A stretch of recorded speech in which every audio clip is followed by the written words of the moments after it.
I got 14 minutes on this SD card. I gotta find a way to level this much easier, but right now I'm doing a remote control. If I can get it level and keep it from falling. Ah, it fell. There has to be an easier way to do this. I'm back from the post office. Okay. There. Alright. Part 2 Rubik's Cube. How to solve it. Alright. And where was I on here? Okay, I'm working with the metals.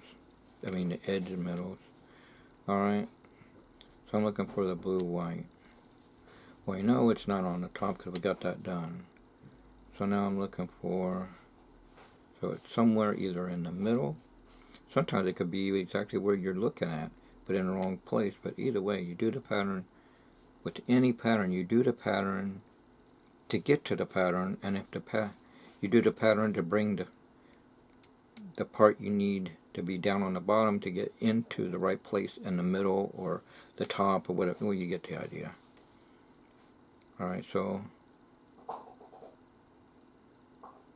we know red is the bottom, so what's not red is that. So it tells you it needs to go over here somewhere. Right there. No. Wait a minute, that is red. Gotta double check. That's yellow, but make sure it's not red. If it's red, you know it's not it. Okay. Alright, that's not red, so you know that goes somewhere. That goes up there. See how that matches with the center and the blue it's got to go up here? Then you know to do the one where it's got to go way over here and go like this. And then bring this over this way. That's got to match out. Yeah, here's the scenario I was saying. Look, it's in the right place. See, the yellow goes with the yellow, the blue with the blue. What you do is, you could do that one to bring it, but in this case, it's easier to do it this way. If it's right here, just bring the solve side off to the left, bring this down, bring this over. You're just substituting for one to bring the other one down that you need to put in.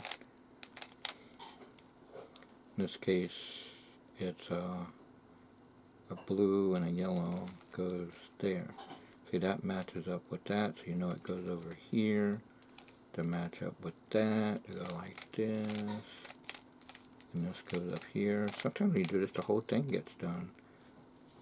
That's when I experimented that if you don't want to memorize patterns, if you're not in a rush, that just turning the thing all around and doing that same stuff everywhere, all the edges, and the whole thing just gets done. It's the way it's made.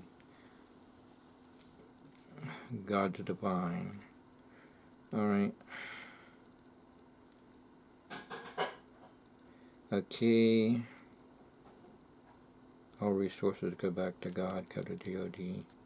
Alright. Here's another one. Yeah. No, okay. So I could do that the same way. Yeah. But anyway. Okay, we got all the edges done and the top done. So now we're just working on the bottoms.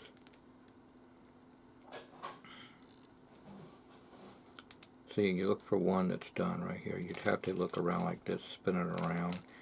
But in this case, it's already there. So if you put it in front of you and go, it's in the position when I color line. But if it's color line, it don't matter either. But it's not color line, so you go this way, go way away, this way, bring back.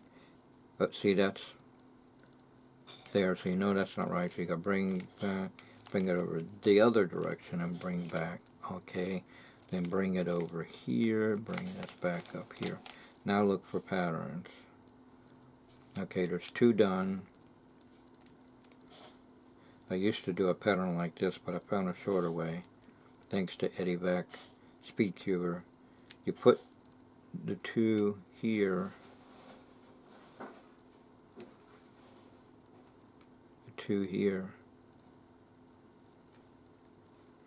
and keep this one that's sewed off to the left, and you do this twice. I think that's a once, then go a twice, that makes a two color together, then go twice, then come back to make the two, then that matches up, this matches up right there. Now you see that this has to go here, that's going to flip and that's going to flip, so you see how that's solid. This will go over here, this will go over here, and this will go over here, vice versa. So you know to go over this way, bring it over this way, and you're done. It's much quicker than my other way. The other way, I'll show you. I'm going to do the pattern to get to the pattern.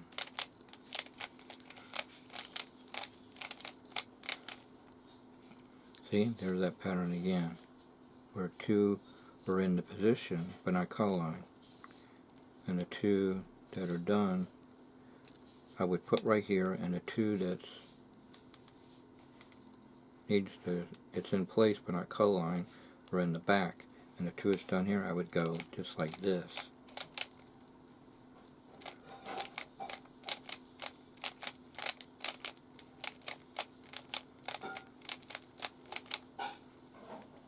That's how I did it in the 1980s on up.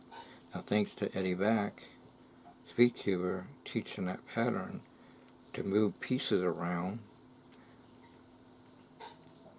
and Ryan Petty's dad, Craig Petty, saying that Ryan's so good at the cube, not only magic tricks with it, but he can look at the pattern and know exactly what to do right away and what pattern to do next. He's got it, like, in other words, he's got a photic memory. So taking that, I thought, well, I'm going to do the same thing, and then do something to figure out, to play with patterns that other people have given, showing patterns, and I used those same kind of patterns to see what they do with what pattern does what. And then I saw all these movements, and like, oh, I see it now. This is what Ryan Petty came across, I'm sure. Anyway, with Jesus' help, anything's possible. Alright? Like Copper making the moon disappear. He's a Christian, and Underco's a Christian. He taught us 7 ways to make the moon disappear in the 1970s. Copper's been wanting to do it since he was a kid. So Underco gave it to Copperfield, the 7 methods, and they've been rehearsing it since 2001. But it's 30 years in the making. 30 years of hard work. Alright?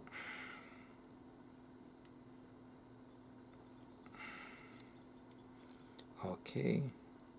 I was going to compare the difference in the speed from the other one.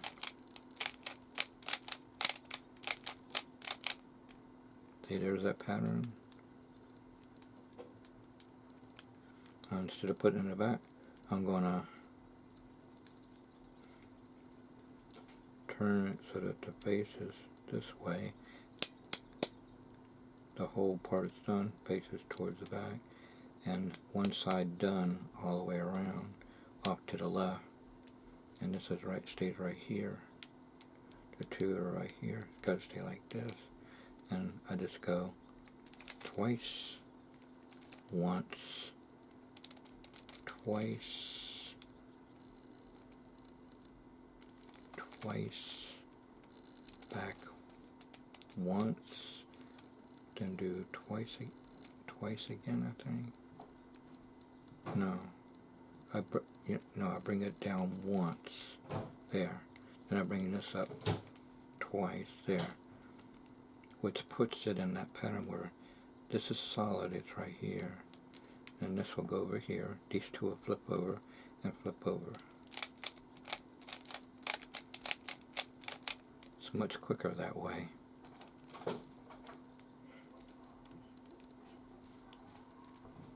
Yeah, she's closed. Closed.